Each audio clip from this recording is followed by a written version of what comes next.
A very good morning students, how are you? Fine. तो स्वागत है आप सभी का आपके अपने YouTube channel Edumania where learning begins and chemistry with KB sir. Okay, तो थोड़ा सा रिमाइंड करते हैं। पिछली वीडियो में चैप्टर फर्स्ट है जो हमारा केमिकल रिएक्शन एंड इक्वेशन, उसकी हमने स्टार्टिंग की थी। बहुत ही प्यारा लेसन, कुछ डेली लाइफ से रिलेटेड एक्टिविटीज़ और फिर केमिस्ट्री लैब की विचार करके आए थे। 3 एक्टिविटीज़ वहाँ पर की थी।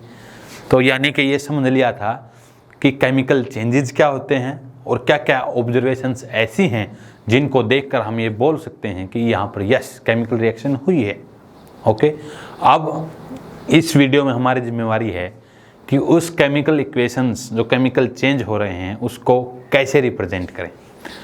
अब जो केमिकल चेंज हुआ है ऑब्जर्वेशन से, उनको सेंटेंस की फॉर्म में, जैसे पूरा सेंटेंस लिख के भाई मैग्नीशियम लिया, ये किया, ये किया, ये किया, फिर ये बना, तो ये प्रॉपर वे नहीं है। दिस इज लेंथी वे। तो इसमें तो इसीलिए जो केमिकल चेंज होता है उसको हम केमिकल इक्वेशन से रिप्रेजेंट करते हैं।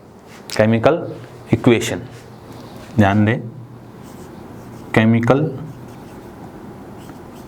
इक्वेशन किससे रिप्रेजेंट करते हैं? केमिकल इक्वेशन से। जो ऑब्जर्वेशंस, जो केमिकल चेंज हुआ है उसको किससे रिप्रेजेंट करते हैं? केमिकल इक्वेशंस से। तो सबसे पहले जो ऑब्जर्वेशन हुई है हमारे पास कौन सी थी? मैग्नीशियम रिबन को जलाया था। मैग्नीशियम रिबन को जलाया।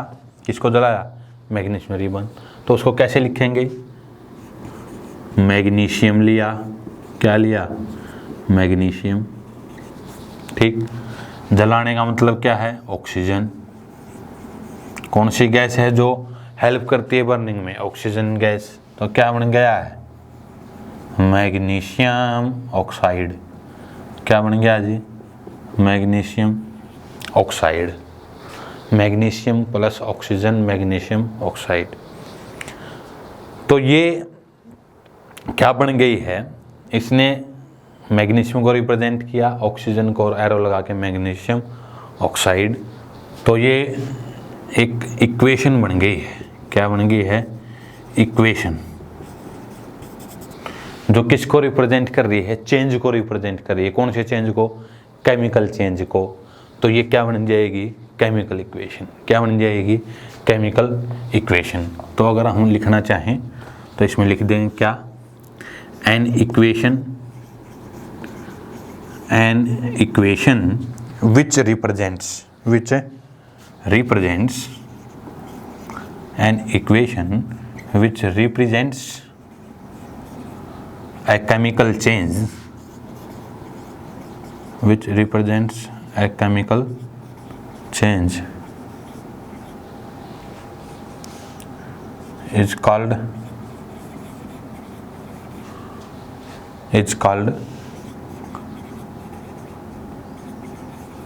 क्या? Chemical equation. क्या लिखवाया है? An equation which represents a chemical change is called chemical equation. उस इक्वेशन में क्या बोलते हैं? केमिकल इक्वेशन, जो किसी केमिकल चेंज को रिप्रेजेंट करे। ओके, अब यहाँ पर हमने क्या देखा है कि जो magnesium plus oxygen, magnesium plus oxygen, magnesium oxide. तो यहाँ पर वर्ड यूज किए हैं हमने। क्या यूज किए हैं? वर्ड। मैग्नीशियम के लिए मैग्नीशियम वर्ड लिखा, बर्निंग ऑक्सीजन थे ऑक्सीजन वर्ड लिखा, इसलिए इसका नाम है वर्ड इक्वेशन। ऐसी इक्वेशन को क्या बोलते हैं जी? Word equation. ध्यान दें, वर्ड इक्वेशन, शब्द समीकरण। क्या बोलते हैं? शब्द समीकरण। तो वर्ड इक्वेशन क्या है? जिसमें एलिमेंट्स के सिंबल ना यूज करके उनके लिए वर्ड यूज किए जाएं। जैसे मैग्नीशियम ऑक्सीजन बन गया है मैग्नीशियम ऑक्साइड। ओके, तो ये कौन सी इक्वेशन होती है? ऐसी वर्ड इक्वेशन। क्या होती है? Word equation. तो केमिकल चेंज जो अभी रिप्रेजेंट किया हमने इससे वर्ड इक्वेशन में, तो एक क्या लगाया है? मैग्नीशियम, बीच में किसका साइन? प्लस का साइन, फिर ऑक्सीजन, फिर एरो, फिर मैग्नीशियम ऑक्साइड लिखा है। ऐसा है जी। तो केमिकल रिएक्शन इक्वेशन में केमिकल चेंज को रिप्रेजेंट जो इधर हैं, एरो से इधर ये वाले, इनको क्या बोलते हैं? रिएक्टेंट्स। क्या बोलते हैं? रिएक्टेंट्स। तो कैसे लिखेंगे? पहले ऑन ऐसे लिखेंगे। कैसे रिप्रेजेंट करते हैं देखें, on left side, on left side of arrow, arrow है जो ये, इसकी लेफ्ट साइड में, on left side of arrow reactants are written, reactants are written with plus sign between them, with plus sign between them. Then arrow is placed, arrow is placed in the direction of change, in the direction of change, and then products, and then products are written on right side of arrow, on right side of arrow with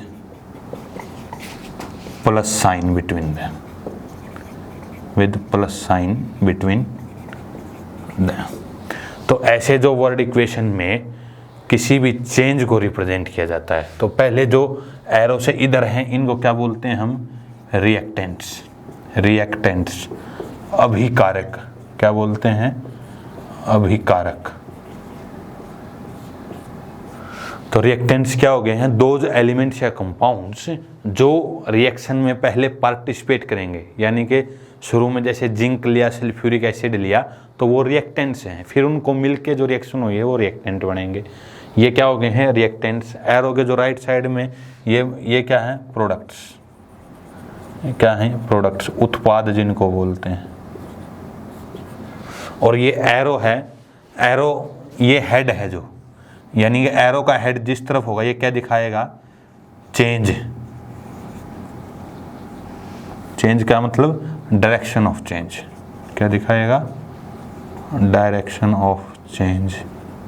ध्यान दें जी, यही आपको लिखवाया। कैसे represent करना है? Left side में arrow की लेफ्ट साइड में रिएक्टेंट्स आर रिटन, रिएक्टेंट्स लिखे जाते हैं, उनके बीच में प्लस साइन आएगा between them. Then arrow is placed in the direction of change. Arrow का काम क्या है? चेंज की डायरेक्शन को बताना, यानी कि ये दोनों मिलके ये बना रहे हैं। समझ में आ रही बात? और then products are written with plus sign between them. ऐसे किसी केमिकल चेंज को केमिकल इक्वेशन के रूप में लिख करके with the help of word, जिसको वर्ड इक्वेशन भी बोलते हैं हम, रिप्रेजेंट किया जाता है। ऐसे क्लियर है ये बात? अब जो ये वर्ड इक्वेशन है that is long method also, इसमें भी थोड़ा सा टाइम ज़्यादा लगेगा लिखने में, तो हमारे पास शॉर्टकट है, हम सिंबॉलिक फॉर्म यूज करें। तो नेक्स्ट यही पढ़ेंगे, देखें ध्यान से। कोई भी वीडियो है जिसको पूरी देखें ताकि आपका कोई भी टॉपिक मिस ना हो जी। ध्यान दें, टॉपिक मिस ना हो। अब केमिकल इक्वेशन को सिंबॉलिक फॉर्म में लिखेंगे, सिंबल्स के फॉर्म में। किसके फॉर्म में? Symbols form. या इसको सिंबॉलिक, ऐसे सिंबल्स ना लिख करके इसको बोल देते हैं हम सिंबॉलिक फॉर्म। क्या बोल देते हैं? Symbolic form. नाउन है ना ये, तो सिंबॉलिक फॉर्म है जी। कौन सी? सिंबॉलिक। अब दोबारा से फिर लिखते हैं उसको, जैसे हमने क्या लिखा? Magnesium plus oxygen. क्या बन गया है? Magnesium oxide. क्या बन गया था? Magnesium oxide. ये बन गया, ठीक है। मैग्नीशियम प्लस ऑक्सीजन क्या बन गया? Magnesium oxide. तो अब इनके लिए सिंबल यूज करो। मैग्नीशियम के लिए सिंबल क्या होता है? mg, क्या होता है mg। ओके, अब प्लस ऑक्सीजन के लिए O2 बन गया क्या, मैग्नीशियम ऑक्साइड MgO। तो इसकी बजाय ये देखिए कितना छोटा हो गया है लिखना, सिंबल्स की फॉर्म में लिखना एक कन्वीनियंट मेथड भी है और टाइम भी कम लगा, टाइम की ही वैल्यू है। तो Mg + O2 MgO। तो अब इस केमिकल इक्वेशन में जो सिंबॉलिक फॉर्म में लिखी गई है, अगर हम नंबर ऑफ एटम्स की बात करते हैं, नंबर ऑफ एटम्स की बात करते हैं, जैसे लेफ्ट साइड में देखें LHS साइड में एटम कौन से हैं, Mg और ऑक्सीजन, कौन से हैं, ऑक्सीजन, और राइट साइड में मैग्नीशियम है और ऑक्सीजन है। अब नंबर यहाँ पर कितने हैं, मैग्नीशियम 1, यहाँ पर ऑक्सीजन 2, यहाँ पर मैग्नीशियम 1, ऑक्सीजन भी 1। तो क्या दोनों साइड जो एटम्स की संख्या है वो बराबर है, मैग्नीशियम 1 मैग्नीशियम 1, ऑक्सीजन 2 ऑक्सीजन 1। तो दोनों की साइड में जो एरो से इधर हैं रिएक्टेंट और एरो के इधर प्रोडक्ट हैं, उनमें जितने भी एलिमेंट्स प्रेजेंट हैं उनके एटम्स की संख्या क्या दोनों साइड LHS में और RHS में बराबर है। तो 9 यहाँ पर दिखाई दे रहा है, नहीं है। मैग्नीशियम तो बराबर है लेकिन ऑक्सीजन बराबर नहीं है। तो ऐसी इक्वेशन को बोलते हैं स्केलेटल केमिकल इक्वेशन। क्या बोलते हैं इसको, स्केलेटल, या दूसरा नाम क्या है, unbalanced chemical equation, unbalanced chemical equation. तो इसमें क्या लिखेंगे, द रिएक्शंस या reaction in which number of atoms on both sides of arrow, on both sides of arrow are not same, are not same, such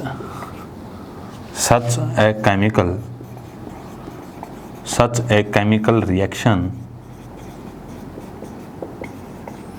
is called an unbalanced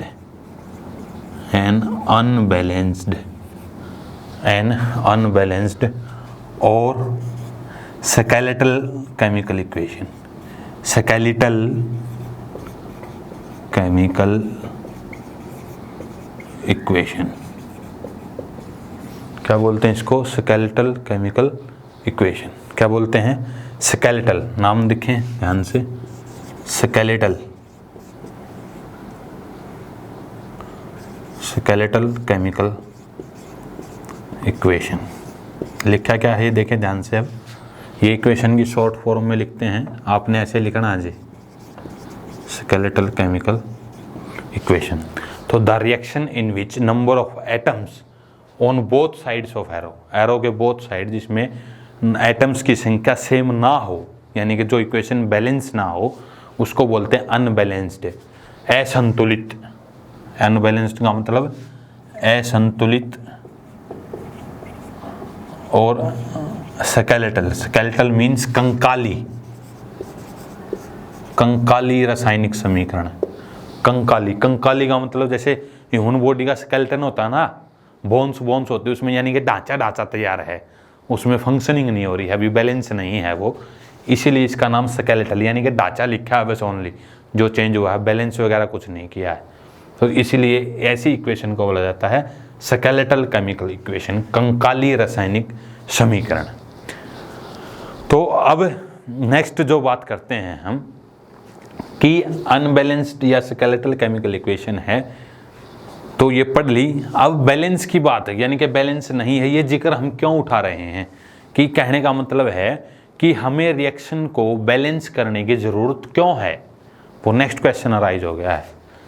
तो उसके लिए हम 9th class पे चलते हैं थोड़ा सा। 9th क्लास में 3rd चैप्टर में हमने लॉ ऑफ कंजर्वेशन ऑफ मास पढ़ा है। क्या पढ़ा है, लॉ ऑफ कंजर्वेशन ऑफ मास। ये देखिए ध्यान से,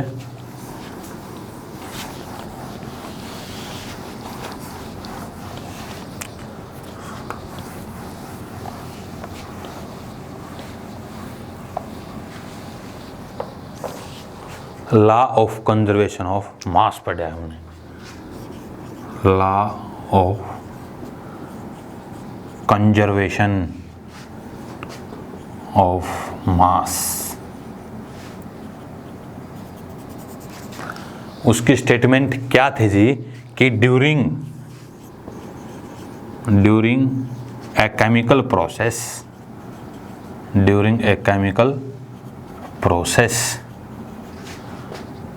नेट मास remains conserved, नेट मास remains conserved, कि कोई भी केमिकल प्रोसेस होता है उसके दौरान जो टोटल मास होता है वो हमेशा कंजर्व रहता है।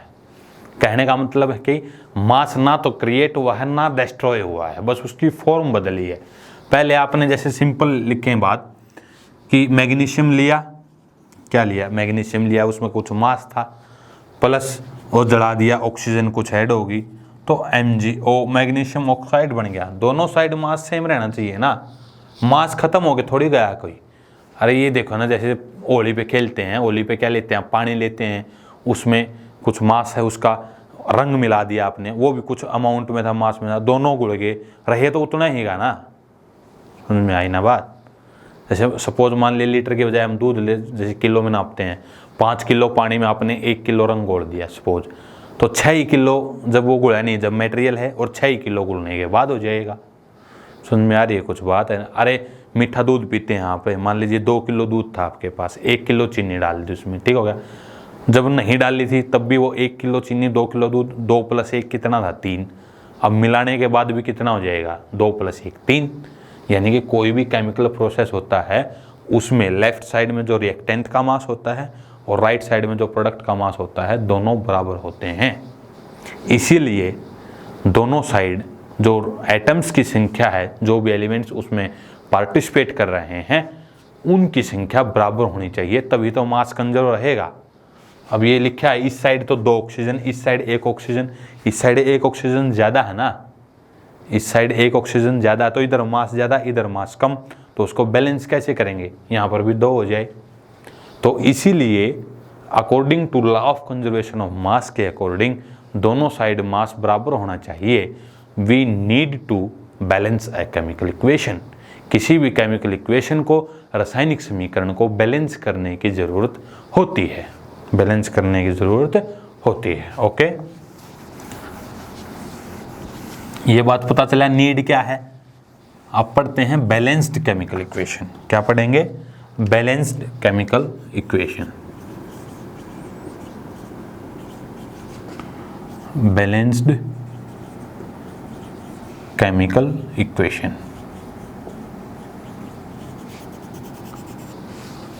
तो बैलेंस्ड केमिकल इक्वेशन क्या होती है जी, एन इक्वेशन या ए chemical equation,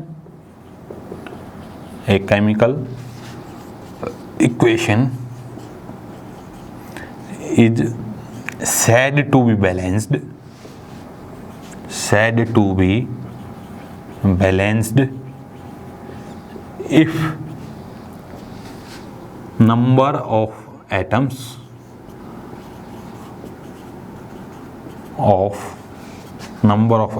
of each element on both side कौन सा, रिएक्टेंट साइड भी और प्रोडक्ट साइड भी, बोथ साइड्स ऑफ एरो, ऐसे भी लिख सकते हैं, एरो के दोनों साइड आर सेम, क्या हो जाए, सेम हो जाए। यानी कहने का मतलब क्या है, एक केमिकल रिएक्शन है जो उसको मतलब बैलेंस कब बोले जाएगा, अगर नंबर ऑफ एटम्स प्रत्येक एलिमेंट के एरो के दोनों साइड बराबर हों, दोनों साइड क्या हों, बराबर हों। एरो के लेफ्ट साइड में जो रिएक्टेंट होते हैं वहाँ पर भी और एरो के राइट साइड में जो प्रोडक्ट होते हैं वहाँ पर भी, जब सारे एलिमेंट्स के एटम्स की संख्या बराबर होती है उसको बोला जाता है बैलेंस्ड केमिकल इक्वेशन। क्या बोला जाता है, बैलेंस्ड केमिकल इक्वेशन। तो अब किसी भी रिएक्शन को कैसे बैलेंस किया जाता है उसके लिए कुछ स्टेप्स हैं। ओके, तो एक बार टाइम देख लेते हैं जी, कितना हो गया है, हाँ 20 मिनट हुए हैं, 20 मिनट। तो चलिए 5-10 मिनट और बनाते हैं। तो अब किसी भी केमिकल रिएक्शन को कैसे बैलेंस किया जाता है, 1 या 2 एग्जाम्पल इसमें छोटा समझेंगे और फिर इलेबोरेट करेंगे। ओके, तो सबसे पहले किसी भी रिएक्शन को बैलेंस करने के लिए हमें उसमें एलिमेंट्स आइडेंटिफाई करने होते हैं। क्या करने होते हैं? Elements identify. जैसे सिंपल पहला ही एग्जांपल लेते हैं, तो पढ़ेंगे क्या, how to balance a chemical equation. How to balance a chemical equation. कैसे किसी केमिकल इक्वेशन को बैलेंस किया जाता है। तो पहला ये सिंपल लेते हैं, जैसे मैग्नीशियम प्लस ऑक्सीजन। क्या बना था? Magnesium oxide. ऐसा बना था जी, magnesium plus oxygen, magnesium oxide. अब एक LHS साइड, LHS का मतलब रिएक्टेंट साइड। रिएक्टेंट्स में कौन कौन से एलिमेंट हैं? मैग्नीशियम एलिमेंट है और ऑक्सीजन एलिमेंट है। क्या है? ऑक्सीजन एलिमेंट है, ठीक है। अब number of atoms LHS side में, LHS में मैग्नीशियम के कितने एलिमेंट्स एटम्स? 1। ऑक्सीजन के कितने हैं? 2। तो सबसे पहले तो काम क्या है? एलिमेंट्स आइडेंटिफाई करेंगे। या यहाँ पर इसकी बजाय ये लिख लें एलिमेंट्स, या रिएक्टेंट्स लिख लें, कोई बात नहीं, एक ही बात है। एलिमेंट्स कौन कौन से प्रेजेंट हैं? एलिमेंट्स कौन कौन से हैं? मैग्नीशियम और oxygen. Number of atoms element LHS left hand side में, यानी कि रिएक्टेंट वाली साइड में। कौन सी साइड है ये? रिएक्टेंट्स। मैग्नीशियम का 1 है, ऑक्सीजन के 2 हैं। अब नंबर ऑफ एटम्स किसमें? राइट हैंड साइड में। ये कौन सी साइड है? प्रोडक्ट्स वाली में। मैग्नीशियम यहाँ पर Mg कितना है? 1। ऑक्सीजन कितना है? 1। तो सबसे पहला काम, कोई भी केमिकल रिएक्शन को बैलेंस करना है तो ये देखा जाता है, पहले एलिमेंट आइडेंटिफाई करेंगे, फिर उनके दोनों साइड नंबर ऑफ एटम्स कितने हैं। अब मैग्नीशियम 1 यहाँ पर सेम है, यहाँ पर कितने हैं? 2, यहाँ पर कितना है? 1। तो इसको 2 से गुणा करना पड़ेगा हमें, तभी तो ये बराबर होगा। इसको अगर 2 से गुणा करें, देखिए अब ध्यान से, इसको हमने क्या कर दिया? Multiply by 2। ये भी क्या हो गया? 2। ध्यान दें, अब ये पहला स्टेप है। ये बिल्कुल बेसिक समझ रहे हैं जी, पेपर में है तो आप डायरेक्ट लिख सकते हैं। तो अब देखेंगे उसको 2 से गुणा करने पर Mg प्लस O2। ये ध्यान दें, कई बच्चे ऐसे लिख देते हैं MgO2। ये रॉन्ग है जी। ये क्यों रॉन्ग है? देखो ध्यान से देखो, 9th में फार्मूले बनाने सीखे ना, तो क्या लिखेंगे? मैग्नीशियम। इस साइड क्या लिखेंगे? ऑक्सीजन। मैग्नीशियम की वैलेंसी 2 होती है, ऑक्सीजन की भी 2 होती है, तो 2 से 1 ऐसे गुणा होती है। ये अगर नहीं आते हैं तो आपने कमेंट सेक्शन में बताना है, तो मैं पढ़ाने भी सिखाऊंगा। तो MgO2 की बजाय MgO आएगा जी। क्या आएगा? MgO। तो यहाँ पर ऑक्सीजन को 2 करने के लिए किससे गुणा कर देंगे हम? 2 से। किससे गुणा कर देंगे? 2 से। अब मैग्नीशियम भी कितने हो गए हैं? 2। तो यहाँ पर भी कितने हो जाएंगे? 2। तो ये आपकी बैलेंस हो गई है केमिकल इक्वेशन। क्या हो गई है? Balance. 2Mg plus O2 2MgO। तो ये क्या बन गई आपकी? Balanced chemical equation. Second example लेते हैं।